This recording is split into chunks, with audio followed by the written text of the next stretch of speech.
మన పక్కన బంగ్లాదేశ్ ఉంది, భూటాన్ ఉంది, నేపాల్ ఉంది, శ్రీలంక ఉంది, పాకిస్తాన్ ఉంది, ఆఫ్ఘనిస్తాన్ ఉంది, చైనా ఉంది. ఇట్లా ఉన్నాయి. సరే, వీటిట్లో చైనా మిత్రుడుగా నటించే శత్రువు, పాకిస్తాన్ బహిరంగ శత్రువు, ఆఫ్ఘనిస్తాన్ ప్రస్తుతానికి పాకిస్తాన్ మీద శత్రుత్వం, శత్రువుకి శత్రువు కాబట్టి మిత్రుడుగా ఉంది తప్పించి అది ఒక తలనొప్పి. బంగ్లాదేశ్ మిత్రుడుగా ఉంటూ అందులో ఉన్నటువంటి కొంతమంది పాకిస్తాన్ మతోన్మాదుల కారణంగా శత్రువుగా ఉండేటటువంటి. టర్కీ మనకి సంబంధం లేదు, మనకి దగ్గరలో లేదు, అది ఆ మూల ఎక్కడో ఉంటుంది.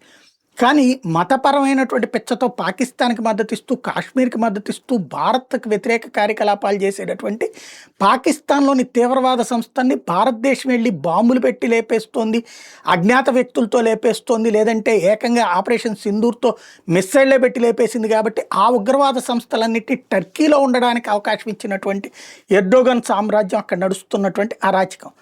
అలాంటి టర్కీ మరి మనల్ని శత్రువుగా చేద్దాం అనుకున్నప్పుడు ఆ శత్రువుకి మనం మిత్రుడవుతాం కదా. అట్లాగే టర్కీకి శత్రువు అయినటువంటి గ్రీస్కి ఇప్పుడు మనం ఇన్ఫ్రాంట్రీ వెహికల్స్ ఇస్తున్నాం. అంటే ఏవైతే మందు గుండు సామాగ్రితో కూడినటువంటి గన్స్ ఏవైతే WHAP ఇన్ఫ్రాంట్రీ వెహికల్స్ అమ్ముతున్నాం. డబ్బులు ఇచ్చినే కొనుక్కుంటారు.